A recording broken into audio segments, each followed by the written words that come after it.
Everybody asks the same question. How do I motivate my people? Do I have an injection? What do I do to motivate them? And you know what? You can't motivate people. You can only provide them with an environment where they become motivated. Aha, but I hear you say, every one of these people behind me wants more money. If I give them more money, they'll be motivated. Wrong, doesn't happen, doesn't work. All it does is raise their standard of living, then they want more. So how do you motivate people? Well, in this little booklet here, which takes about 30 minutes to read, are all the answers. Yes, you can read the other books, you can do whatever you like. All of the answers are in here. And in fact, it's very simple. The first one is, and in fact, let me just go through and have a look at what the first one is. The first point is full appreciation for work well done.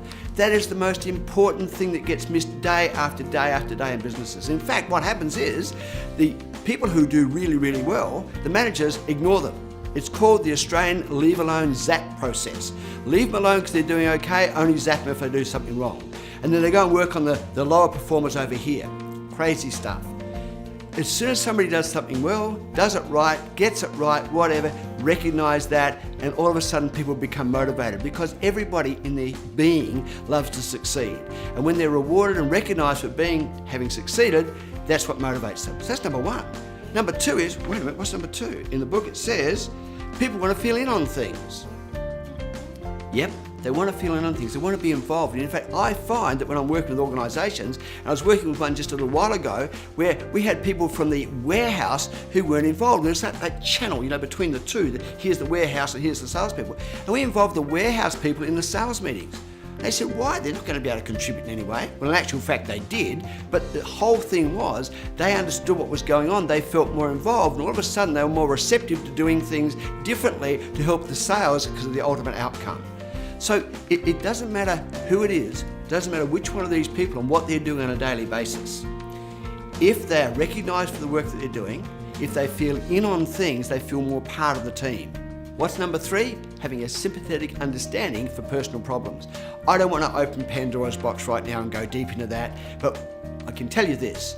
People now find their work environment to be their more solid and secure environment than their home environment, and psychologically there's a whole heap of reasons for that, and that's why their managers now have to take a slightly different approach. I don't want to get into it right now, but there's some stories behind that one. Now the fourth one is, don't need to go there. Number five, number six, you know what that is? More money. That's what the surveys tell us that motivates people. Right up the top, feeling like they're being rewarded and recognised for a job well done, down to number 6 here. And by the way, they're the complete reverse. When you look at what the manager says, they think is what motivates people, what the staff say, and you look at the levels like this, they're totally different. It's pretty simple. To motivate people, and I can give you some really good stories on this. Let me just give you this one on a car dealership. I was talking to the dealer principal, and he said to me, how do I motivate the guys in the service department and so forth? I'm so removed from them. I said, well, where do you park your car? He said, I park my car down the back. I said, well, where do you walk up to the showroom, up to the front office? He said, well, walk up the road. I said, why'd you walk through the service department? He said, why would I do that? I said, so you can touch base and talk to the people. So I showed him what to do. So he would walk into the service department, he'd talk to one of the technicians here, one of the technicians there, he'd ask them how's things, what's happening, and have a conversation with them. And then he'd walk up through the sales guys, and instead of asking them how many they've sold for the day, he'd ask them what they'd achieved for the day, whole host of different questions he would ask. Anyhow, he started to do this, and all of a sudden he got this totally different attitude from his people. They were there to try and make the dealership more successful. But I've got to tell you the tale of the story.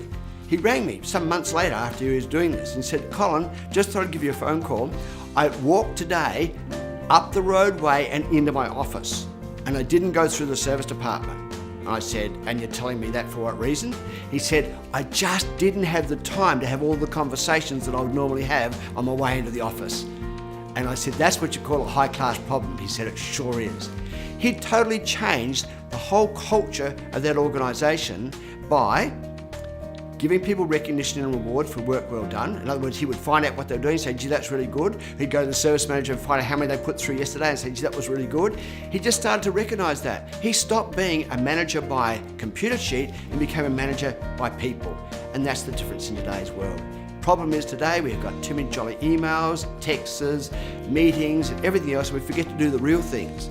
So that's just some stories and some ideas for you. This little booklet does the whole thing in 30-minute read. How to motivate people? Hey, not that hard. They'll respond to the same things.